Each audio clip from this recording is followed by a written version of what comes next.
যে সমস্ত নারীদের মধ্যে কমসে কম এই 6টা অভ্যাস থাকবে, ওই নারী যত ধর্মের কাজ করুক ওই নারী নরকে যাবে। ওই নারী যত ধর্মের কাজ করুক ওই নারী নরকবাসিনী, জাহান্নামী নারী। কি কটা জিনিস? কমসে কম 6টা। একটু দয়া করে শুনে যান। 1 নাম্বার হলো কি? যে নারী তার স্বামীর সঙ্গে মেজাজ দিয়ে কথা বলে। অনেক মা বোন আছে দেখবেন পাড়ার লোকের সঙ্গে কথা বলে মিষ্টি ভাষায়, আর স্বামীর সঙ্গে যখন কথা বলে মেজাজ দিয়ে কথা বলে। জানি না কেন বলেন, হয়তো মেয়েটা দেখতে সুন্দরী, ছেলেটা দেখতে সুন্দর নয়। হয়তো মেয়েটা বড় লোকের ঘরের মেয়ে, ছেলেটা গরিবের ছেলে। হয়তো মনে হয় মেয়েটি MA পাস, ছেলেটি 8 ফেল। জানি না কি কারণ। তবে 1 নাম্বার নবীজি বললেন ওই নারীদের প্রতি জাহান্নাম, নরকবাসিনী নারী যে নারী তার স্বামীর সঙ্গে মেজাজ দিয়ে কথা বলে। 2 নাম্বার হলো ওই নারী যে নারী তার স্বামীর দুর্নাম বদনাম অন্যের কাছে করে বেড়ায়। 3 নাম্বার ওই নারীর প্রতি নরক জাহান্নাম যে নারী কি করে, স্বামী থাকতে অন্য পুরুষের সঙ্গে পরকীয়ায় লিপ্ত হয়। বাড়ি থেকে ভাববেন। 4 নাম্বার ওই নারীর প্রতি সৃষ্টিকর্তা বলেছেন ও নামাজ পড়ে রোজা রেখে হজ করে জাহান্নামে যাবে যে নারী স্বামীর বিছানা ছেড়ে দিয়ে, বিনা কারণে স্বামীর বিছানা ছেড়ে দিয়ে অন্য বিছানায় রাত কাটায়। 5 নাম্বার ওই নারী যে নারী স্বামীর পরিবারের সঙ্গে খারাপ আচরণ করে। স্বামীর পরিবার কারা? স্বামীর বাপ, স্বামীর মা, স্বামীর ভাই, স্বামীর বোন। অনেক মেয়ে ছেলে আছে দেখবেন কি হিন্দু কি মুসলিম, ওর স্বামীকে খুব ভালোবাসে, স্বামীর বাপ ভাইকে দেখতে পারে না। ওর পিতামাতা এলে দেখবেন কত ভক্তি শ্রদ্ধা চলে, আর স্বামীর পিতামাতা এলে তাদের প্রতি কোনো গুরুত্ব নেই। ওই নারী যত ধর্মের কাজ করুক না কেন ও জাহান্নামী, নরকবাসিনী নারী।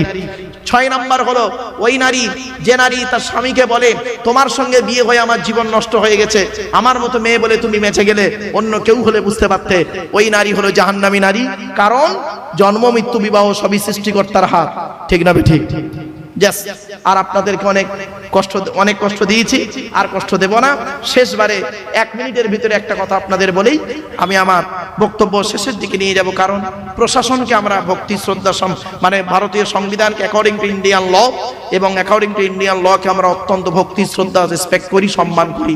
মনে রাখবেন, সেজন্য মানে প্রশাসনের প্রতি আমাদের একটা আস্থা, ভরসা, ভালোবাসা আছে। তাদের পূর্ণ সহযোগিতায় এই থানার ওসি থেকে শুরু করে আইসি পর্যন্ত এবং কনস্টেবল যারা আছেন তারা বিভিন্ন দিক থেকে আপনাদের সকলের সহযোগিতা করেছেন। সেজন্য তাদেরকে ধন্যবাদ জানিয়ে লাস্ট একটা পয়েন্ট 1 মিনিটের মধ্যে বলে দিচ্ছে, শুনে নিন। আপনার আমার মৃত্যু হবেই হবে, ঠিক না ঠিক? মৃত্যুর পরে সৃষ্টিকর্তা পরকালে আপনাদেরকে 2 দিকের প্রশ্ন করবে। কদিকের? 2 দিকের প্রশ্ন। একটা প্রশ্ন হবে সৃষ্টিকর্তার তরফ থেকে, আর একটা প্রশ্ন হবে বান্দাদের তরফ থেকে। সৃষ্টিকর্তার তরফ থেকে প্রশ্ন করবেন সৃষ্টিকর্তা কি, এই যে ধর্মের মানুষ, আপনি মুসলমান হলে আপনাকে প্রশ্ন করা হবে নামাজ পড়েছিলিস, রোজা রেখেছিলিস, ইত্যাদি ইত্যাদি। তো আপনি সেদিন মার খাবার ভয়ে বলবো মাঝে মাঝে করেছি, মাঝে মাঝে করি না, আপনি দয়ালু দয়াবান, আজকে মাফ করে দিন। তো সৃষ্টিকর্তা সেদিন যদি মাফ করে দেন তো পার হয়ে গেলাম, আর যদি মাফ না করে যদি বলে দাঁড়া তোর খবর আছে, হিসাব আছে, তাহলে আমাদের 12টা বাজলো, চলো। কিন্তু আমরা এখানে যত হিন্দু মুসলিম দাঁড়িয়ে আছি, বসে আছি, ধরা আমরা পড়বই বান্দার তরফের প্রশ্ন। বান্দার তরফ থেকে 10খানা প্রশ্ন হবে, 10 দিকের প্রশ্ন। কদিকের? 10 দিকের প্রশ্ন। কি হিন্দু কি মুসলিম কারো ছাড় হবে না, চিন্তা নেই। প্রথম প্রশ্ন হবে, শোন, পৃথিবীতে স্বামী হিসাবে কতটা দায়িত্ব পালন করেছিস? এখানে যারা স্বামী আছেন হিন্দু মুসলিম, স্বামী হিসাবে কতটা দায়িত্ব পালন করেছেন? বিশ্বনবী মুহাম্মদ সাল্লাল্লাহু আলাইহি ওয়াসাল্লাম বলেছেন প্রত্যেক স্বামীর দায়িত্ব হলো তার স্ত্রীকে কমসে কম 17টা শিক্ষা দিতে হবে। টাইম নেই, ওদিকে গেলাম না। 2 নাম্বার বলা হবে কি, পিতা হিসাবে কতটা দায়িত্ব পালন করেছো? প্রফেট মুহাম্মদ সাল্লাল্লাহু আলাইহি ওয়াসাল্লাম বলেছেন প্রত্যেক পিতামাতার দায়িত্ব হলো ছেলে মেয়ের উপরে 3টি। টাইম নেই, বাদ দিলাম। 3 নাম্বার, ছেলে হিসাবে কতটা দায়িত্ব পালন করেছিলিস? পিতামাতার সেবা যত্ন করেছিলিস? বাস, ধরা পড়ে যাবে। 4 নাম্বার, ভাই হিসাবে কতটা দায়িত্ব পালন করেছিলিস? বোনের ফারাইজি অংশ দিয়েছিলিস না বোনের অংশ মেরে নিয়েছিলিস, ভাইয়ের অংশ মেরে নিয়েছিলিস? 5 নাম্বার, চাচা বা কাকা। এখানে যত চাচা বা কাকা বসে আছে দেখবেন, বাপ মারা গেছে, চাচা বেঁচে আছে, ছোট ছোট ভাইবোদের সম্পত্তি উনি নিজের নামে রেকর্ড করে বসে আছে, উনি আবার হাজি সাহেব। ছি ছি ছি ছি ছি ছি ছি ছি ছি, লজ্জা করা উচিত। 6 নাম্বার, খুব ইম্পর্টেন্ট, দুলাভাই। এরা কি বলেন, আপনারা কি বলেন? দুলাভাই হিসাবে এখানে যারা দুলাভাই আছেন, বোনাই আছেন, ওদেরকে ধরা হবে। শালীর সঙ্গে কিরূপ আচরণ করেছিলিস? দুলাভাই। তার সঙ্গে আরেকজন আছে দেবর। আপনারা কি বলেন? দেবর স্বামীর উপরেরটা না পরেরটা? পরেরটাকে বলেন দেবর। এই দেবরদেরকে ধরা হবে। দুলাভাই বা দেবর হিসাবে কতটা দায়িত্ব পালন করেছিস? এরপরে বলা হয়েছে 7 নাম্বার খালু বা জামাই বাবু হিসাবে ধরা হবে। 8 নাম্বার হলো মামা হিসাবে তোমাকে ধরা হবে। এখানে যত মামা আছেন হিন্দু মুসলিম সকলকে ধরা হবে, তুমি মামা হিসাবে কতটা দায়িত্ব পালন করেছিলে। 9 নাম্বার হলো দাদু হিসেবে, দাদু বাপের বাপকে কি বলেন, দাদু হিসাবে আপনাদের ধরা হবে। যে বাপের তোকে 4টে ছেলে দিয়েছিলাম, বড় ছেলেটা চাকরি করতে বলে বড় ছেলেদেরকে বিস্কুট লজেন কিনে দিতি, আর ছোট ছেলেটা গরিব বলে তার কিছু দিতি কিনা। তোর মতো দাদু এখানে আজকে নরকবাসিনী বা নরকবাসী বাড়ি থেকে ভাববেন। 10 নাম্বার লাস্ট পয়েন্ট, নানা হিসাবে আপনাকে ধরা হবে। মায়ের বাপকে আপনারা কি বলেন, নানা। নানা যারা আছেন তাদেরকে ধরা হবে, বলা হবে তোর আমি 4টে মেয়ে দিয়েছিলাম, বড় জামাইটা চাকরি করতো, প্রমোটারি ব্যবসা করতো, তার ছেলে মেয়ে যখন আসতো ভালো ভালো খাওয়াতি, আর ছোট জামাইটা কি করতো, লেবারের কাজ করতো, সে যখন তার বউ বাচ্চাকে নিয়ে আসতো তার প্রতি গুরুত্ব ছিল। তোর মতো নানা আজকের জাহান্নামী, তুই যত নামাজ পড় রোজা রাখ, জ্ঞানী গুণী বুদ্ধিজীবী মানুষ, এই 10টা দায়িত্ব যদি আপনার থাকে, যদি করে যান পৃথিবীতে, সকালবেলা ঘুম থেকে উঠে বলবেন ইনশাআল্লাহ আমি স্বর্গবাসী জান্নাতি মানুষ। আর যদি না পারেন, যতদিন বাঁচবেন এই 10টা প্রশ্নের উত্তর খুঁজে বের করবেন। অনুরোধ করে বলে গেলাম, এতক্ষণ আপনাদের কাছে বিভিন্ন দিক থেকে আলোচনা করলাম, বিভিন্ন অ্যাঙ্গেল থেকে কথা বলতে চেয়েছিলাম একটাই, হিন্দু মুসলিম কাঁধে কাঁধ মিলিয়ে চলুন, ভ্রাতৃত্ব বজায় রেখে চলুন, একে অপরের বিপদে ঝাঁপিয়ে পড়ুন, একে অপরের ভালোবাসুন। ভ্রাতৃত্বের ওয়াজ অনেকটা ছিল কিন্তু টাইম শর্ট বাবা, অতি অল্প টাইমের ভিতরে, শর্ট টাইমের ভিতরে কটা বলবো আর কটা করব, আলোচনা করতে করতে বিভিন্ন দিক থেকে কথা বললাম। তাই আপনাদেরকে অনুরোধ করছি একটাই কথা, বাপ আগামী এই জলসার জন্য এমন কোনো ব্যক্তি আছেন বাপ মারা গেছে, মা মারা গেছে, ভাই বোন দাদা দাদি নানা নানি মারা গেছে, তাদের রুহে মাগফিরাতের জন্য, তাদের আত্মার শান্তির জন্য, আত্মার কল্যাণের জন্য এমন কোন ব্যক্তি আছেন, পিতামাতা, মৃত পিতামাতা বা জীবিত বৃদ্ধ মানে বয়স্ক অসুস্থ পিতামাতার জন্য, তারা দাদা দাদি নানা নানি শ্বশুর শাশুড়ি ছেলে মেয়ে স্বামী স্ত্রীর জন্য একজন ব্যক্তির কাছে আমি কিছু পয়সা চাইছি, ডোনেট চাইছি, এমন কেউ আছেন দয়া করে একটু দেবেন, ডোনেশন করবেন, একটু ডোনেট করবেন আল্লাহর রাস্তে। আল্লাহর নবীর জলসায় কোরআনের মাহফিল, ভ্রাতৃত্বের আলোচনা, হিন্দু মুসলিম সমন্বয়ের আলোচনাতে আপনাদের কাছে আমি কমিটির তরফ থেকে আপনাদের কাছে আমি ভিক্ষা চাইছি। একজন ব্যক্তি কেউ আছেন মসজিদের জন্য এবং এই জলসার জন্য, একজন ব্যক্তির কাছে আমি বেশি চাইনি ভাই, আপনাদের তো আল্লাহ অর্থ দিয়েছে অনেক, টাকার হিসাব নাই। কারণ আজ থেকে 50 বছর আগে এই অবস্থা আপনাদের এখানে ছিল না, রাজারহাট 50 বছর আগে এমন ছিল না। বৃদ্ধ মানুষদের জিজ্ঞাসা করবেন 50 বছরের ভিতরে সৃষ্টিকর্তা এই রাজারহাটকে কি বানিয়ে দিল, সেটা বাস্তবেই দেখতে পাচ্ছেন। তাই আপনাদের কাছে আমি করজোড়ে নিবেদন করছি, সৃষ্টিকর্তা বলছেন তুই টাকা পয়সা সম্পদগুলোকে তুই আমার রাস্তায় দান করে যা, তাহলে কবরে শুয়ে শুয়ে সওয়াব পাবি। বাপ মারা গেছে, যাদের বাম্মা মারা গেছে তাদের নামেও দান করুন, বৃদ্ধ পিতামাতা অসুস্থ পিতামাতার জন্য দান করুন। তোরা দেই যাকাত, দেই যাকাত, দেই রে যাকাত, যাকাত না দিলে তোরা পাবি না নাজাত। ধনী তোমরা খাবে সুখে, গরিব গুলো মরবে দুঃখে, গজব দিবেন তাদের উপর স্বয়ং খোদা পাক। তোরা দেই যাকাত, দেই যাকাত, দেই রে যাকাত, যাকাত না দিলে তোরা পাবি না নাজাত। দুনিয়াতে তোর কত বাড়ি ছিল, অনেক টাকা করি, দুনিয়াতে তোর কত গাড়ি ছিল, অনেক টাকা করি, আখিরাতে দেখবি গিয়ে শুধুই খালি হাত। তোরা দেই যাকাত, দেই যাকাত, দেই রে যাকাত, যাকাত না দিলে তোরা পাবি না নাজাত। বাপেরা যাকাত ফিতরার ধারদার না, শুধু খেতে তার ভুল হয় না। যাকাত ফিতরার ধারদার না, শুধু খেতে তার ভুল হয় না। জাহান্নামে ফেলে তাদের করবে গো আঘাত। তোরা দেই যাকাত, দেই যাকাত, দেই রে যাকাত, যাকাত না দিলে তোরা পাবি না নাজাত। আল্লাহ বলছেন বান্দা তুই দিবি না, ভারত সরকারের কাছে থাকিস, ভারতের জমিনে থাকিস, ভারত সরকারকে ট্যাক্স দিস, জিএসটি দিস, আর আমি আল্লাহ আমার পৃথিবীতে আছিস, আমার দেওয়া আকাশের পানি, আমার দেওয়া জমিন, আমার দেওয়া সূর্যের আলো, আমার দেওয়া অক্সিজেন, তা আমার ট্যাক্স দিবি না? আল্লাহ বলছে আমাকে ট্যাক্স দে, আর যদি আমার ট্যাক্স যদি না দিস তাহলে মনে রাখিস তোদের দান করতে হবে না। আমি কিভাবে জিএসটি কেটে নেবো তোরা বুঝতেই পারবি না। কিরকম মনে রাখিস, দান করবি না তো দান করতে হবে না। তোর বইয়ের পেটে বাচ্চা, মনে রাখিস, তোর স্ত্রীর পেটে বাচ্চা, ডাক্তারে বলেছে নরমালে হবে, 20,000 টাকা খরচা, পাটা বাঁকিয়ে দেবো, মাথাটা উপরের দিকে দেবো, সিজার করতে হবে প্লাস অপারেশন করতে হবে, 1.5 লক্ষ টাকা খরচা। দিবি নি? কিভাবে নেবো তুই বুঝতেই পারবি না। ধান পেলি 100 বস্তা, ধান পেলি 2.5 বস্তা তো দেবার কথা, তুই দিলি না, সব গোলায় রেখে দিলি। মনে রাখি ইঁদুরদের বলে দেবো 6 বস্তা খেয়ে নে, রাগ করবেন না। আল্লাহ বলে টাকা দেবো, রাজারহাটের মানুষ তোদের টাকা দেবো, দরজা যদি কারোর জন্য খুলে দিই, পৃথিবীর কারোর ক্ষমতা নেই সেটাকে বন্ধ করে, আর আমার রহমতের দরজা যদি কারোর জন্য বন্ধ করে দিই, পৃথিবীর কারোর ক্ষমতা নেই সেটাকে খুলে দেয়। অতএব সৃষ্টিকর্তা যাকে চায় তার দ্বারাই কাজ করিয়ে নেয়। এই যে তবে যুবকদেরকে বলি, প্রেমিকার নামে দিলে কোনো গ্যারান্টি নেই। আরে রাগ করবেন না, বহুদিন আগের ঘটনা, একটা বাস্তব অভিজ্ঞতা বলছি। 2000 সালে ওয়াজ করছি, আজ থেকে 25 বছর আগে 2000 সালে ওয়াজ করছি, জায়গাটার নাম আর বললাম না। তো আমি এখন জলসা শেষের পথে, প্রায় 3 ঘন্টা ওয়াজ হয়ে গেছে জানেন। আর আমাকে একজন সভাপতি এসে বলছে, হুজুর একটু মসজিদের জন্য কালেকশন করবেন।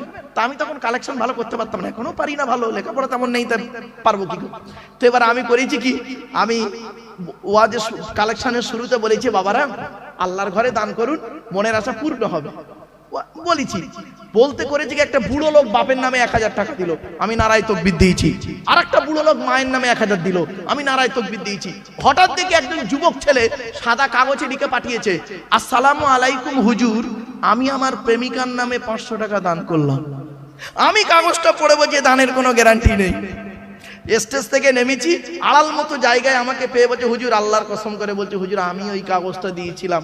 তাই বললাম, কিরে ভাই, তোর বাপ মা দাদা দাদি নানা নানি কেউ মরেনি, তাদের নামে দিলিনি, তুই প্রেমিকার নামে দিলি।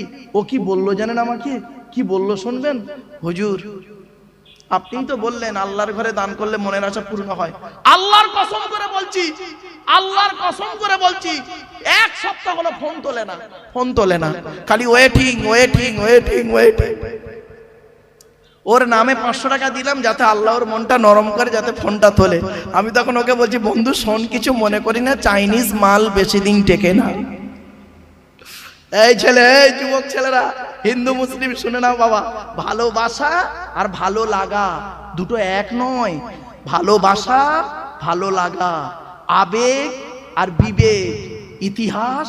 হ্যালো হুজুর, পৌনে 2000 টাকা। আই দেখেন কোরআনে আল্লাহ পাক বলেছেন, আল্লাযীনা ইনফিকুনা আমওয়ালাহুম বিল-লাইলি ওয়ান-নাহার সিররাম ওয়া আলানিয়াতান ফালাহুম আজরুহুম ইনদা রাব্বিহিম ওয়া লা খাউফুন আলাইহিম ওয়া লা হুম ইয়াহজানুন। 3 নম্বর পারা 5 নম্বর পাশা 14 13 14 15 নম্বর লাইন সূরার নাম সূরা বাকারা। সেখানে বলা হয়েছে কি, যারা গোপনে দান করে প্রকাশ্যে দান করে তাদের জন্য রয়েছে উত্তম বদলা। রাতের বেলা দান করে, দিনের বেলা দান করে। একজন গোপনে 2000 টাকা দিয়েছে, 26,000 টাকা হয়ে গেল। নারায়ে তাকবীর। স্ত্রীকে ভালোবাসুন। রাসূলুল্লাহ বলেছেন, শুনে নিন, রাসূলুল্লাহ বলেছেন স্ত্রীকে নিয়ে মাঝে মাঝে বেড়াতে যাবে। ইকোপার, নিকোপার, চিড়িয়াখানা, ভিক্টোরিয়া, জাদুঘর, তারামণ্ডল, নিজের স্ত্রীকে নিয়ে বেড়াতে যাবেন, তবে বউটা যেন নিজের বউ হয়, অন্যের বউ। রাগ করবেন না, কথাটা শুনতে হয়তো সাময়িক খারাপ লাগলো, কিন্তু বাস্তব কথা বলছি। অনেক ছেলে কি করেন, নিজের স্ত্রীকে নিয়ে ভালোবাসুন। শুনে রেখে দিন, রাসূলুল্লাহ বলেছেন তুমি তোমার স্ত্রীকে ভালোবাসো। আর এই পৃথিবীর জমিনে সবথেকে সেরা নার্স, সেদিন আমি স্টুডেন্টদেরকে বলছি, বলছে এই বলতো দেখি পৃথিবীর সেরা নার্সের নাম কি? একজন বলছে স্যার ফ্লোরেন্স নাইটিঙ্গেল। তাহলে দের বোকা, পৃথিবীর সেরা নার্স হলো স্ত্রী, ওয়াইফ পৃথিবীর সেরা নার্স। হসপিটালের নার্স, নার্সিং হোমের নার্স, তারা টাকার মাধ্যমে জামাটা খালি চেঞ্জ করে দিতে পারে, আর ইনজেকশনটা দিতে পারে, ওষুধটা খাওয়াতে পারে, আর কিছু পারে না। কিন্তু তোমার স্ত্রী তোমার জন্য কি করতে পারে? শারীরিক, মানসিক, দৈহিক সব দিকের সহযোগিতা করতে পারে। ঠিক না? ঠিক। এজন্য স্ত্রী হলো পৃথিবীর সেরা নার্স। এজন্য স্ত্রীকে ভালোবাসুন, দেখবেন আল্লাহর রহমত নাজিল হবে। অনুরোধ করে বলি, খোদা রাস্তায় করিতে ব্যয়, ব্যথা লাগে যার কলি যায়। খোদা রাস্তায় করিতে ব্যয়, ব্যথা লাগে যার কলি যায়। জাহান্নামে ফেলে তাদের কাটবে দুটি হাত। তোরা দে যাকাত, দে যাকাত, দে রে যাকাত। যাকাত না দিলে তোরা পাবি না নাজাত। আগে ভালো ছেলে হন, পরে ভালো জামাই হবেন। আমরা এখানে ভালো জামাই হতে পেরেছি, কি হিন্দু কি মুসলিম, আমরা ভালো জামাই হতে পেরেছি, ভালো ছেলে হতে পারিনি। ঠিক না বেটি? আমার শ্বশুর আমাকে কি বলে জানেন? আমার জামাই খুব ভালো। আমার শাশুড়ি আমাকে কি বলে? আমার জামাই খুব ভালো। আমার জন্মদাতা বাপটা কি বলে শুনবেন? ওকে জন্ম দিয়ে পাপ করেছি। পেটে ধরা মাটা কি বলে শুনবেন? ওকে পেটে ধরে ভুল করেছি। কেন? যে মা ছোটবেলায় আমাকে আপনাকে করে করে আদরের চুমা দিল, কি এমন কাজ করলেন, কার মাধ্যমে করলেন, সেই বাম্মা আজকের এই কথা বলে।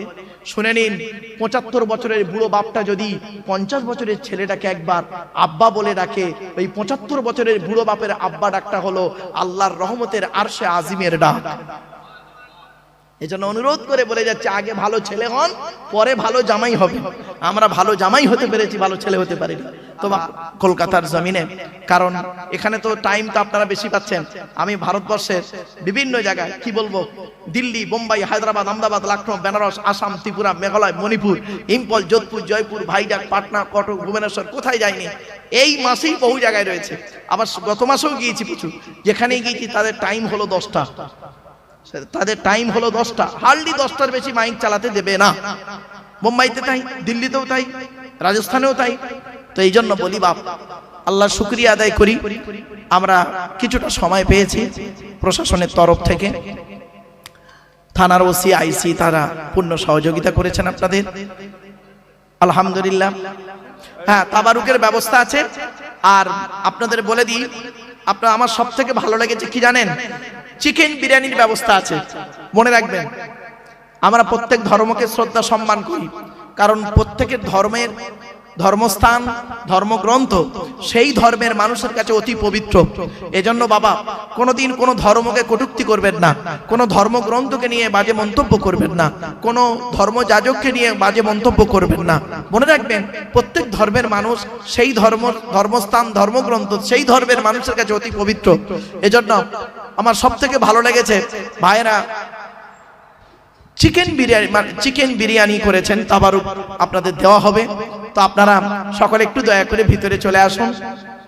হিন্দু মুসলিম সমন্বয়ে এই আলোচনা, এতক্ষণ আপনাদেরকে যে আমি বিভিন্ন দিক থেকে আলোচনা করতে চেয়েছিলাম, একটাই উদ্দেশ্য ছিল, ভ্রাতৃত্ব বজায় রাখুন, ভালোবাসা থাকুক, একে অপরের মধ্যে ভক্তি শ্রদ্ধা রাখুন, একে অপরের বিপদে ঝাঁপিয়ে পড়ুন। তেমন ইলিম কালাম আমার নেই বাপ, সত্য কথাই বলি। আলোচনার শুরুতেই আপনাদের কাছে স্যারেন্ডার হয়ে যাওয়াটাই ভালো। আমি মনে করি আমার জ্ঞানটা হলো সীমিত কিছু বই পুস্তক অক্ষর সিলেবাসের জ্ঞান, আর আপনাদের জ্ঞানগুলো হলো বিভিন্ন রকম কোয়ালিটি কোয়ান্টিটি বক্তার বক্তব্য শোনা জ্ঞান। তা আমি মনে করি আপনাদের জ্ঞানগুলো হলো প্রশান্ত মহাসাগরের মতো জ্ঞান, আর প্রশান্ত মহাসাগরের উপরে ছোট্ট একটা কলসির মতো আমার জ্ঞান। আমি আপনাদের জ্ঞান দিতে এসেছি, এটা যেন কোনোদিন ভাববেন না আমি আপনাদের জ্ঞান দেওয়ার ক্ষমতা রাখি নাই। পেশাগত দিক থেকে বর্তমানে আমি একজন উচ্চ মাধ্যমিক হাই মাদ্রাসার শিক্ষক, কলেজ এবং ইউনিভার্সিটির ছেলে মেয়েও পড়াই। কাজেই আমাকে একজন ছাত্র বলতে পারেন। আমি এখনো 5টা ধর্মগ্রন্থের ছাত্র। ইহুদিদের সব থেকে বড় ধর্মগ্রন্থের নাম কি জানেন? পৃথিবীর সব থেকে বড় ধর্মগ্রন্থ, আকারে বড়, পৃথিবীর সব থেকে বড় ধর্মগ্রন্থ, তার নাম হলো ইহুদিদের ধর্মগ্রন্থ, নাম হলো তার তওরাত। কি বললাম বাবা? তওরাত। সেই তওরাত কিতাবের আমি একজন ছাত্র। তওরাত কিতাবের পরিচয়টা দিয়ে আজকে আপনাদের। তওরাত কিতাব হলো 1000 পারা বা খণ্ড। আমি আগেই বলেছি, কখনো বলবো পারা, কখনো বলবো খণ্ড, একটু মানিয়ে নেবেন। পারাটা মুসলিম ভাইয়েরা বুঝবেন, অমুসলিম ভাইয়েরা কিন্তু পারা শব্দটা বুঝবে না। যদি বলি খণ্ড, শব্দটা বুঝে নেবে। কিছু বুঝতে পারছেন আমার কথা? চলো প্লিজ অ্যাটেনশন। তওরাত কিতাবটা এসেছে মুসা বলে একজন নবীর উপরে। কবে এসেছিল? 1000 পারা বা খণ্ড বিশিষ্ট রমজান মাসের 6 তারিখে। সেই তওরাত কিতাবের আমি একজন ছাত্র। আরেকটি কিতাব এসেছিল পৃথিবীর মানুষকে সঠিক পথে চালনা করার জন্য। কিতাবটির নাম হলো জবুর কেতাব। যে নবীর উপরে এসেছিলেন সেই নবীটির নাম হলো দাউদ নবী, ইহুদিরা যাকে বলে ডেভিড। জবুর কেতাব কত পারা বা খণ্ড? 150 পারা বা খণ্ড। কবে এসেছিল? রমজান মাসের 8 তারিখে। তা তওরাত এলো 6 তারিখে, জবুর এলো 8 তারিখে। আর একটি কেতাব এসেছিল পৃথিবীর মানুষকে সঠিক পথে চালনা করানোর জন্য, সেই কেতাবটির নাম হলো ইনজিল। কেতাবটি হলো ঈসা নবীর উপরে নাজিল হয়েছিল। ঈসা বলে একজন নবী আছে। ওই ইনজিল কেতাবকে আবার 2 ভাগে ভাগ করা হলো, নাম হলো বাইবেল দেওয়া হলো, ওল্ড টেস্টামেন্ট, নিউ টেস্টামেন্ট। ইনজিল কেতাব কত পারা বা খণ্ড? 27 পারা বা খণ্ড। কবে এলো? রমজান মাসের 18 তারিখে। 3টি কেতাব হলো। আর আমার সনাতন ধর্মের ভাইরা যারা আমার বক্তব্য শুনতে এসেছেন, আসছেন এবং আসবেন, শ্রীমতী ভগবত গীতারও আমি একজন ছাত্র। আর পঞ্চম হলো দি হলি কোরআন। আপনারা সকলেই জানেন ইসলাম ধর্মের ধর্মগ্রন্থ দি হলি কোরআন হযরত মুহাম্মদ সাল্লাল্লাহু আলাইহি ওয়াসাল্লামের উপরে 610 খ্রিস্টাব্দে 1 ফেব্রুয়ারি সোমবার। কথা বললাম? হ্যাঁ, একটু মাথায় রাখুন। এগুলো আমার বক্তব্যের শুরুতে ইন্ট্রোডাকশনটা যদি মাথায় না রাখেন বুঝতে পারবেন না। 610 খ্রিস্টাব্দে 1 ফেব্রুয়ারি সোমবার। আজকে তারিখটা কত আছে বাবা? 4 জানুয়ারি। জানুয়ারি মাসের 4 তারিখ 2026 সাল, রবিবার। আজকের বাড়িতে যাবেন, বাড়িতে গিয়ে লিখবেন, ঠিক এইভাবেই লিখবেন 4/4/1/2025। এই 2026 তওবা, এই মানে টাটকা গেছে তো যেন ভুলতে পারছি না। টাটকা গেছে 25 তো যেন ভুলতে পারছি না, বেরিয়ে পড়েছে। চলো, তো 2026 লিখলেন 4/1/2026 রবিবার। আর নিচেই লিখবেন 1/2 1 ফেব্রুয়ারি মানে 1/2 610 সাল সোমবার। বাড়িতে গিয়ে মাইনাস প্লাস করবেন, করলেই পেয়ে যাবেন কতদিন আগে এই কোরআন পৃথিবীতে এসেছে। কোরআন হলো 30 পারা বা খণ্ড, 22 বছর 9 মাস 14 দিন, কম বেশি 23 বছর ধরে কোনো ঘটনাকে কেন্দ্র করে, কোনো ব্যক্তিকে কেন্দ্র করে, কোনো বস্তুকে কেন্দ্র করে, কোনো জায়গাকে কেন্দ্র করে অবতীর্ণ হয়েছে। 6000 আয়াত নাজিল হয়েছে, 12000 জায়গায় নাজিল হয়েছে মুহাম্মদ সাল্লাল্লাহু আলাইহি ওয়াসাল্লামের উপরে। এবং সেই কোরআন হলো 30 পারা বা খণ্ড বিশিষ্ট, রমজান মাসের লাইলাতুল কদরের রাতে। এই 5টা ধর্মগ্রন্থের আমি একজন ছাত্র বাবা, আমি তেমন জ্ঞানী মানুষ নই, আগেই বলে দিচ্ছি। ভাষাগত দিক থেকে যদি ত্রুটি হয়ে যায়, মানুষ মাত্রই ভুল হয়, ক্ষমার নজরে দেখবেন। এই আশা আকাঙ্ক্ষা রেখে আলোচনার সূচনা হচ্ছে। হযরত মুহাম্মদ সাল্লাল্লাহু আলাইহি সাল্লাম তিনি লেকচার দিতেন, ওয়াজ করতেন। কবে ওয়াজ করতেন? হাদিসটা আপনি কোথায় পাবেন? এই কথাটা রেফারেন্সটা আপনি কোথায় পাবেন? এটা পাবেন কোরআনের পরেই যে কেতাবটাকে ইসলাম ধর্মের মানুষেরা গুরুত্ব দেয়, সেই কেতাবটির নাম হলো বুখারী শরীফ। কি বললাম বাবা? বুখারী শরীফে আপনি হাদিসটা পাবেন, এবং এই হাদিসটা মিশকাতেও পাবেন। এই বাক্যগুলো, এই ঘটনাটি কে বর্ণনা করছেন? হযরত মুহাম্মদ সাল্লাল্লাহু আলাইহি সাল্লামের একজন সঙ্গী সাহাবী, নাম হলো তার আব্দুল্লাহ ইবনে মাসউদ রাদিয়াল্লাহু তাআলা আনহু। তিনি বলছেন হযরত মুহাম্মদ সাল্লাল্লাহু আলাইহি সাল্লাম তিনি আমাদেরকে লেকচার দিতেন, নসিহত করতেন, ওয়াজ করতেন। কবে? শুনে নিন। বৃহস্পতিবার দিনগত রাতে ইশার নামাজের পরে সাহাবীদেরকে নিয়ে গায়ে গায়ে বসে টু দি পয়েন্টের উপরে নবীজি আমাদের ওয়াজ করে শোনাতেন। তাহলে 5টা পয়েন্ট। নবীজি ওয়াজ করতেন কোন বারে? জোরে বলুন। তাহলে ওয়াজের উত্তম রাত কোনটা? বৃহস্পতিবার দিনগত রাত। 2 নাম্বার, নবীজি বৃহস্পতিবার দিনগত রাতে ওয়াজ করতেন। কখন করতেন? ইশার নামাজের পর। 2টো পয়েন্ট। দ্বিতীয় পয়েন্ট। 3 নাম্বার পয়েন্ট কি? নবীজি কাদেরকে নিয়ে ওয়াজ করতেন? সঙ্গী সাহাবীদেরকে নিয়ে ওয়াজ করতেন। 4 নাম্বার পয়েন্ট, সাহাবীরা কিভাবে বসতেন? গায়ে গায়ে বসতেন। আপনারা কিভাবে বসেছেন? পুরো ভারতের ম্যাপ করেছেন। দেখুন, উত্তরপ্রদেশ হয়ে উড়িষ্যা, উত্তরপ্রদেশ, ছত্তিশগড় হয়ে এদিকটা হয়ে ঠিক এই দিকটা গিয়ে না, ঠিক আসাম ত্রিপুরায় গিয়ে পৌঁছে গেছে। এই 2টো মেঘালয় পড়ে আছে পুরো। দেখুন, এজন্য আমি আপনাদেরকে ভারতের ম্যাপ না করে পশ্চিম বাংলার ম্যাপটা করার জন্য অনুরোধ করছি। I request for you, son of mine excuse me. আলোচনার শুরুতেই আপনাদেরকে আমি একটু রিকোয়েস্ট করছি, বাবা একটু আগিয়ে আসা যাবে? বাপ একটু আগিয়ে গায়ে বসুন না, একটু আগিয়ে আসুন, গায়ে বসুন, মিলে বসুন, আসুন। টু দি পয়েন্টের উপরে, আসলে হাতে খুব সময়, খুব সংক্ষিপ্ত, খুব শর্ট টাইমের ভিতরে, তো কিভাবে আলোচনাটাকে গুছাবো তাই চিন্তা করছি। চলুন এবার আসছি, নবীজি কিভাবে ওয়াজ করতেন? টু দি পয়েন্টের উপরে বুঝিয়ে ওয়াজ করতেন। তো আজকে আমি আপনাদেরকে শর্ট টাইমের ভিতরে টু দি পয়েন্টের উপরে কথাগুলো বলার চেষ্টা করবো ইনশাআল্লাহ। আপনারা একটু বোঝার চেষ্টা করবেন। আচ্ছা, ওয়াজটা কি আগে একটু শুনে নিন। আমরা যে ধর্মীয় আলোচনা করি, এটা ওয়াজটা কি? শুনে বুঝে প্র্যাকটিক্যাল করার নাম হলো ওয়াজ। কি বললাম বাবা? হ্যাঁ, শুনতে হবে, বুঝতে হবে। আমি যেটা বলবো আপনি শুনলেন, শোনার পর আপনি বুঝবেন কথাটা ঠিক বললো না ভুল বললো। শুনে বুঝে এবার আপনার ব্রেনকে প্রশ্ন করুন, প্র্যাকটিক্যাল করার কাজ আছে কিনা। যদি আপনি করেন তাহলে ভালো। ছোট্ট একটা উদাহরণ দিচ্ছি বোঝার জন্য আপনাদেরকে। আচ্ছা, আমরা সবাই এখন বর্তমানে যারা বসে আছি, আমরা সবাই বাঙালি মানুষ, বাংলার মানুষ, আমরা সবাই বাংলা ভাষাই জানি। এখন ধরুন আমরা আমেরিকায় যাব, আমেরিকায় যেতে গেলে আমেরিকার ল্যাঙ্গুয়েজটা কি আছে? ইংলিশ, তাই তো বাবা? এখন তো আমাদের মধ্যে সকলে তো ইংরাজি ভাষা জানে না। এখন আমেরিকায় যেতে গেলে আমাদের কি দরকার হবে? দুটো জিনিসের প্রয়োজন।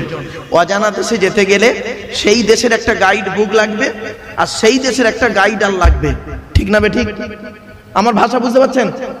সেই দেশের একটা গাইড বুক আর সেই দেশের একটা গাইডার, এই দুটো জিনিস হলে ওই দেশটাকে আমরা ভালো করে ঘুরতে পারবো। ঠিক কিনা?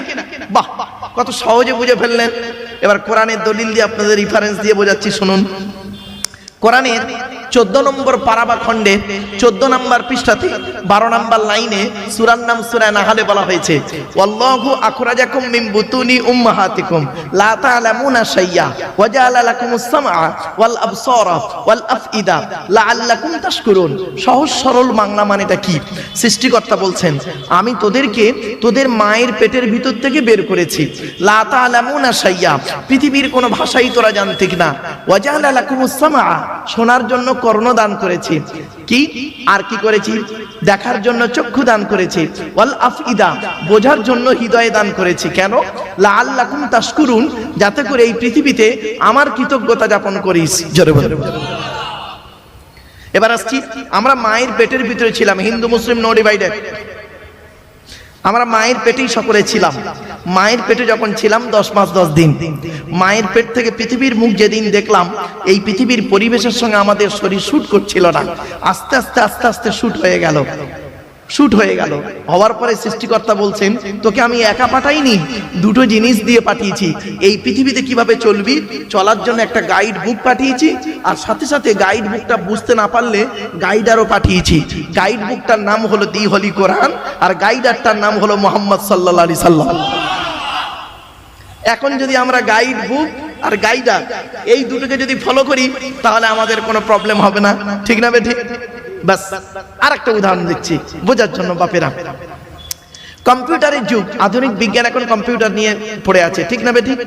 তো কম্পিউটার শিখতে গেলে দুটো জিনিস লাগে। একটা হলো কি জানেন? কম্পিউটার শিখতে গেলে দুটো জিনিস কি? একটা হলো থিওরি আর একটা হলো প্র্যাকটিক্যাল। তাই তো বাপ? Theory, practical. তো ইসলামে দুটো জিনিস আছে, থিওরি, প্র্যাকটিক্যাল। ইসলামের থিওরিটার নাম কোরআন, আর প্র্যাকটিক্যালটার নাম হলো মুহাম্মদ সাল্লাল্লাহু আলাইহি সাল্লাম। কোরআনে বলা হয়েছে নামাজ কায়েম করো। কিভাবে কায়েম করবেন, কিভাবে পড়বেন? প্র্যাকটিক্যাল করে মুহাম্মদ সাল্লাল্লাহু আলাইহি সাল্লাম দেখিয়ে গেলেন। কোরআনে বলা হয়েছে রোজা রাখো, কিভাবে রাখবেন? প্র্যাকটিক্যাল করে মুহাম্মদ সাল্লাল্লাহু আলাইহি সাল্লাম দেখিয়ে গেলেন। কোরআনে বলা হয়েছে নাপাক থেকে পাক হও, পবিত্র থেকে অপবিত্র থেকে পবিত্রতা অর্জন করো, কিভাবে করবেন? প্র্যাকটিক্যাল করে মুহাম্মদ সাল্লাল্লাহু আলাইহি সাল্লাম দেখিয়ে গেলেন। কোরআনে বলা হয়েছে মানুষের সঙ্গে ভালো আচরণ করো, কিভাবে করবেন? প্র্যাকটিক্যাল করে দেখিয়ে গেলেন মুহাম্মদ সাল্লাল্লাহু আলাইহি সাল্লাম। তো আজকে যদি আমরা এই থিওরি আর প্র্যাকটিক্যাল এই দুটোকে নিয়ে যদি চলি, তাহলে আমাদের কোনো সমস্যাই থাকবে না। ঠিক না বেঠিক? চলো, তো আজকের আলোচনার শুরুতেই শ্রদ্ধেয় সভার সভাপতি সাহেব, আমন্ত্রিত উলামা হযরত, জ্ঞানী গুণী বুদ্ধিজীবী এবং দিন দরদি, ইসলাম দরদি, মুমিন মুত্তাকি মুসলমান, সালেহ নিককার আল্লাহওয়ালা বাবাজিরা, আমার যুবক ভাইরা, স্নেহের কচি কচি বাচ্চারা, পর্দার অন্তরালে পর্দানসীনা মা ও বোনেরা, এবং তার সাথে জানাই আমার আওয়াজ শ্রবণকারী মুসলিম অমুসলিম সমস্ত জাতির মানুষেরা সৃষ্টিকর্তার কাছে আমরা কৃতজ্ঞতা জ্ঞাপন করি এ কারণেই, যিনি আমাদেরকে বসিয়েছেন রাতের আরামকে হারাম করে দিয়ে, মূল্যবান সময়কে ব্যর্থ দিয়ে, রাতের অনেক কাজকে ফেলে রেখে আমরা এখানে বসেছি কিছুক্ষণ কোরআন হাদিস ইজমা কিয়াসের ধর্মের কিছু কথা, যে কথাগুলো শুনলে আগামীতে কিভাবে চলবো এবং আমাদের জীবনের ভুলগুলো সংশোধন করতে পারবো, সেই শোনার বোঝার আমল করার উদ্দেশ্য নিয়ে যিনি আমাদেরকে বসিয়েছেন সেই সৃষ্টিকর্তার দরবারে একবার শুকরিয়া জ্ঞাপন করি, বলুন আলহামদুলিল্লাহ। এবার আসছি, আমার সাথে সাথে একটু দয়া করে বলুন সুবহানাল্লাহি ওয়া বিহামদিহি সুবহানাল্লাহিল আযীম।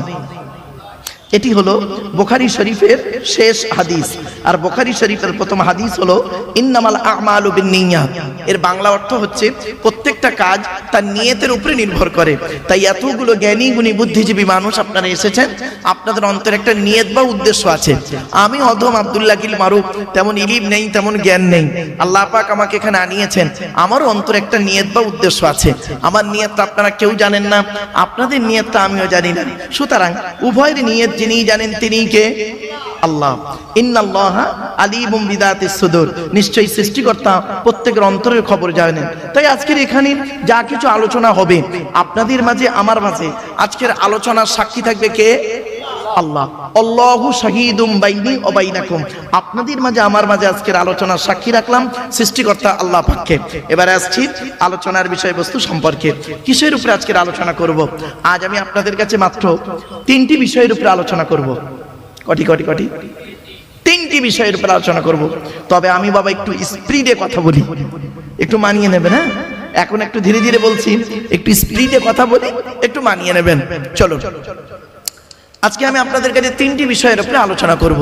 কি কি একটু বলে দিই আগে। প্রথমে, যার দেওয়া পৃথিবীতে বাস করি, যার দেওয়া সূর্যের কিরণ গায়ে লাগাই, যার দেওয়া চাঁদের প্রতিফলিত রশ্মি রাতে ব্যবহার করি, যার দেওয়া আকাশের পানি পান করি, যার দেওয়া জমিনের তলা থেকে পানি তুলে পান করি, যার দেওয়া জমিনে ঘর বেঁধে থাকি, চাষ করে খাই, যার দেওয়া অক্সিজেন ফিরি নেই, কার্বন ডাইঅক্সাইড ছেড়ে দিই, এ সমস্ত অবদান কার? তাই জীবনের সব ক্ষেত্রে জন্ম থেকে মৃত্যু পর্যন্ত মাথা নত করবো, সাজদা দেব, ভিক্ষা চাইবো একমাত্র শুধুমাত্র কার কাছে? ব্যাস, এটা যত তাড়াতাড়ি বুঝতে পারবেন তত তাড়াতাড়ি আমার বক্তব্য আপনাদের বোধগম্য হবে। It is my concept. তাই আজকের প্রথম আলোচনার টপিকস হবে সৃষ্টিকর্তার বায়োডাটা, সৃষ্টিকর্তার পরিচয়, আল্লাহর পরিচয়। আল্লাহর পরিচয় হলো, আল্লাহ নিজেই বলছেন, সৃষ্টিকর্তা নিজেই বলছেন, কোরআনের মধ্যে আছে মাত্র 4টি। সৃষ্টিকর্তা হতে গেলে তার 4টে পরিচয়। এই 4টে জিনিস যার মধ্যে দেখবেন তাকে সৃষ্টিকর্তা বলে মেনে নেবেন। আমি আপনাদের বলে যাচ্ছি, সৃষ্টিকর্তা হতে গেলে তার 4টে শর্ত আছে। 4টে শর্ত আমি বলে দিচ্ছি, একটু পরেই দাঁড়ান। 2 নাম্বার হলো, সৃষ্টিকর্তা যুগে যুগে মানুষকে সঠিক পথে চালনা করানোর জন্য নবী এবং রসুল পাঠিয়েছেন, অ্যাপোস্টল প্রফেট পাঠিয়েছেন। নবী পাঠিয়েছেন, রসুল পাঠিয়েছেন মানুষকে সঠিক পথে চালনা করানোর জন্য। এই নবীদের পরিচয় হলো মাত্র 3টে। কটা? 3টে। তাহলে সৃষ্টিকর্তার পরিচয় কটা? 4টে, নবীদের 3টে। এবারে বাকি আছি আমরা। আমাদের পরিচয় হলো, টোটাল কোরআনে আছে মাত্র 2টো। কটা? ব্যাস। আজকে যদি সৃষ্টিকর্তার পরিচয়, আল্লাহর পরিচয় 4টে, নবীদের পরিচয় 3টে, আর আমাদের পরিচয় 2টো, এই 3টে বিষয় যদি আপনাদের বোঝাতে পারি তাহলে কষ্ট করে আপনাদের এখানে আসাটা সার্থক, আর জলসা দেওয়াটাও সার্থক। ঠিক না ঠিক? ব্যাস, চলো শুরু করছি। তার আগে আর একটা কথা বলে নিচ্ছি বাপ, পৃথিবীর সব থেকে কঠিন কাজ কি জানেন? আমি আমার স্টুডেন্টদেরকে একদিন, MA সেকেন্ড ইয়ারের স্টুডেন্টদেরকে একদিন প্রশ্ন করছি, পৃথিবীর সব থেকে কঠিন কাজ কি বলতো, আর পৃথিবীর সব থেকে সহজ কাজ কি বল। তখন স্টুডেন্টরা পুরো চুপ হয়ে আছে, মাস্টার ডিগ্রি স্টুডেন্ট তো পুরো চুপ হয়ে আছে। তো তখন বলছে, একজন বলছে, স্যার মানে বলতে পারছে না ভয়তে, কি বলবো, পৃথিবীর সব থেকে কঠিন কাজ কি আর পৃথিবীর সব থেকে সহজ কাজ কি? দয়া করে একটু শুনে যান, হিন্দু মুসলিম সকলকেই অনুরোধ করছি, চলো শুনে নিন। পৃথিবীর সব থেকে কঠিন কাজ হলো আত্মসমালোচনা করা। কিছু বললেন? নিজেকে নিয়ে সমালোচনা করা পৃথিবীর সব থেকে কঠিন কাজ। আত্মসমালোচনা করো। এই জন্য বিবেকানন্দ একটা কথা বলতেন। বিবেকানন্দ বলতেন, লোকে কি হয়েছে, কি দেখেছে, কি শিখেছে এটা বড় কথা নয়, তুমি নিজে কি হয়েছো, কি দেখেছো, কি শিখেছো, এটাই হলো মূল ব্যাপার। আমরা আত্মসমালোচনা করি না। আসুন না একটু আত্মসমালোচনা করি নিজেকে নিয়ে। কি আপনি এখানে বসে দাঁড়িয়ে একটু চিন্তা করুন তো, আমি কি একজন মানুষ? একজন মানুষ হতে গেলে পৃথিবীতে তার কি কি কোয়ালিটি কোয়ান্টিটি থাকা দরকার, সেগুলো কি আমার মধ্যে আছে? একজন মানুষ হতে গেলে তার কি কি দায়িত্ব পৃথিবীতে সৃষ্টিকর্তা দিয়েছে, সেগুলো কি আমার মধ্যে আছে? আসুন একটু আত্মসমালোচনা করি। পৃথিবীর সব থেকে কঠিন কাজ হলো আত্মসমালোচনা করা। আর এটা করলে খুব নেকি হয়, নেকি হয়, নেকি হয়, পুণ্য হয়। আর পৃথিবীর সব থেকে সহজ কাজ কি জানেন? পর সমালোচনা করা। পর সমালোচনা করা, এটা করলে গুনাহ। ওর বাড়ি গেছিল দুধ কিনে, ওর বাড়ি গেছিল দুধ কিনে খাইনি। আসলে আমরা এমন মানুষ না, আমরা এমন মানুষ না নিজের পাপের বাটখারা দিয়ে অন্যের পাপ ওজন করি। কিছু বুঝতে পারছেন? নিজের পাপের বাটখারা দিয়ে, মানে নিজে পাপ করে করে করে করে না একটা বড় বাটখারা করে ফেলেছি। বাটখারা, আপনারা বাটখারা বলেন তো নাকি? হ্যাঁ, নিজের পাপের বাটখারা দিয়ে নিজের পাপ কোনোদিন আমরা ওজন করিনি, মাপিনি। অন্যের পাপ ওজন করে আমরা এমন মানুষ। আমরা এমন মানুষ না দুধওয়ালাকে বলি, এই দুধে জল দিসনি তো, আর মদে জল মিশিয়ে খাই। আমরা এমন মানুষ না 100 টাকা চোরকে, 100 টাকা চোরকে গাছে বেঁধে মারি, 1000 কোটি টাকার চোরকে স্টেজে তুলে ফুলের তোড়া দিয়ে সংবর্ধনা জানিয়ে স্যালুট জানাই। ঠিক না বেঠিক? আমরা এমন মানুষ না চালনি বোঝেন? চালনি, আপনারা কি বলেন? আটা চালে মা বোনেরা, হিন্দু মুসলিম কি বলেন? চালন, চালন, ওই হলো, নেন চালন। আচ্ছা, চালনের পিছনে ছিদ্র কটা বলুন না? অসংখ্য। আর সূচের পিছনে ছিদ্র কটা? একটা। তো চালন একদিন সূচকে বলছে। কে বলছে? চালন। কাকে বলছে? সূচকে। চালন সূচকে বলছে, তোর পিছনে ছিদ্র কেন রে? তা সূচ কি উত্তর দেবে? আপনারাই বলুন। চালন সূচকে বলছে, তোর পিছনে ছিদ্র কেন বল? তা সূচ কি উত্তর দেবে? আমার তো একটা, তোর 1000টা।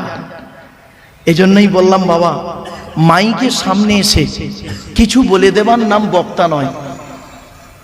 নেভার। মাইকের সামনে এসে কিছু বলে দেবার নাম বক্তা নয়। 3টে জিনিস কোনোদিন ব্যাকে আসে না। 1 নাম্বার, ধনুক থেকে তীরটা বের হয়ে গেলে ওই তীরটা আর কোনোদিন ব্যাকে আসে না।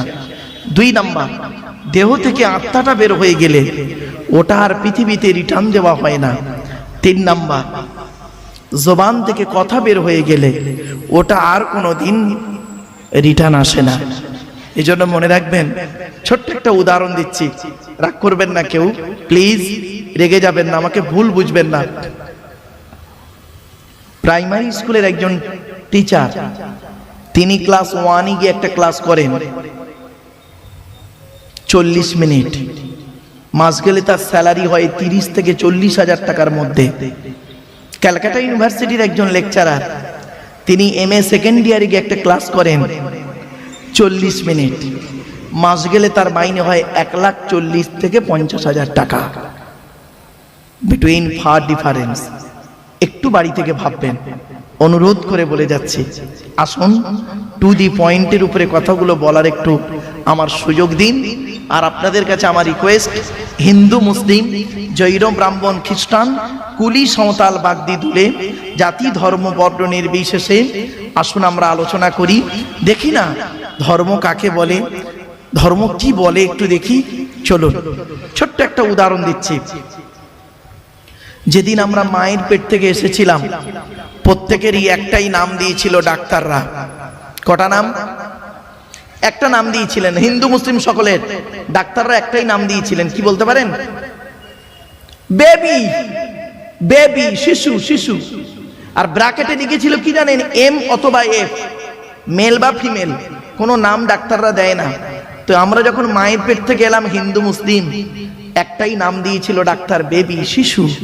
আর যেদিন আমরা মারা যাব হিন্দু মুসলিম, একটাই নামে লোক ডাকবে, কি জানেন, লাশ। কি বললাম, কি বললাম, লাশ, লাশ, লাশ। বুঝতে পারছেন?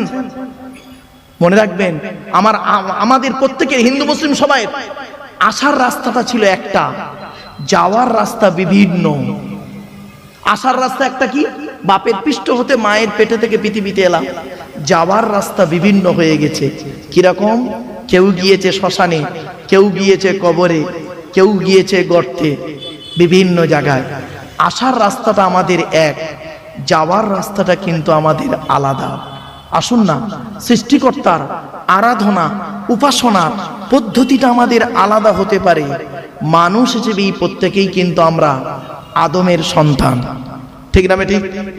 চলো একটা একটা করে আমি আপনাদেরকে তুলে ধরছি। সৃষ্টিকর্তার পরিচয় কটা বলেছিলাম বাবা? চারটে। সৃষ্টিকর্তা নিজেই বলছেন, কুল, হে নবী আপনি বলুন, কুল, নবী বলুন, হুয়াল্লাহু আহাদ, সে সৃষ্টিকর্তা হলেন একক। 2 নাম্বার, আল্লাহুস সামাদ, সৃষ্টিকর্তা হলেন অমুখপেক্ষী। যিনি সৃষ্টিকর্তা হবেন তিনি কারোর মুখপেক্ষী হবেন না। সৃষ্টিকর্তা আমরা সবাই তার মুখপেক্ষী, ঠিক না বেটি? 3 নাম্বার, লাম ইয়ালিদ ওয়া লাম ইউলাদ, সৃষ্টিকর্তা কাউকে জন্ম দেয়নি, আর সৃষ্টিকর্তাকেও কেউ জন্ম দেয়নি। 4 number, it is very very important, কি, ওয়া লাম ইয়াকুল লাহু কুফুয়ান আহাদ, সৃষ্টিকর্তার সমকক্ষ কেউই নেই। এই হলো সৃষ্টিকর্তার 4টে পরিচয়। এই 4টে পরিচয় যার মধ্যে পাবেন, আপনি তাকে সৃষ্টিকর্তা বলে মেনে নেবেন। আমি আপনাদেরকে অনুরোধ করে গেলাম, সৃষ্টিকর্তা হতে গেলে তার শর্ত হলো 4টে শর্ত। 1 নাম্বার হলো কি, একক হতে হবে, একক। 2 নাম্বার, সৃষ্টিকর্তা কারোর মুখপেক্ষী হবে না, সারা পৃথিবী তার মুখপেক্ষী হতে হবে। এবার আপনি দেখুন 3 নাম্বার, সৃষ্টিকর্তা হতে গেলে তিনি কাউকে জন্ম দেবেন না, তাকে কেউ জন্ম দেবে না, তাকে যে জন্ম দেবে সেও তো সৃষ্টিকর্তা হয়ে গেল, ঠিক না বেটি? 4 নাম্বার, সৃষ্টিকর্তা তিনিই হবেন, তার সমকক্ষ কেউ হবে না। কিছু বুঝতে পারছেন? এই 4টে পরিচয় যার মধ্যে পাবেন, তাকে সৃষ্টিকর্তা বলে মেনে নেবেন। চলো, এরপরে সৃষ্টিকর্তা বলছেন, হে পৃথিবীর মানুষ, আমি তোদেরকে সৃষ্টি করেছি, তো দেহের মধ্যে আমি 4টে জিনিস দিয়েছি গুরুত্বপূর্ণ। কটা কটা কটা? আমাদের দেহের মধ্যে 4টে জিনিস সৃষ্টিকর্তা দিয়েছেন গুরুত্বপূর্ণ। কি কি? 4টে অর্গান। 1 number, brain. সৃষ্টিকর্তা বলছেন তোর ব্রেন দিয়েছি, ব্রেনটা নিয়ে ভালো চিন্তা করবি, লোকের গোঁজা মেরে মেরে বেড়াবি না, ভালো চিন্তা করবি, ব্রেনকে নিয়ে গবেষণা কর, চিন্তা কর। 2 নাম্বার হচ্ছে হার্ট,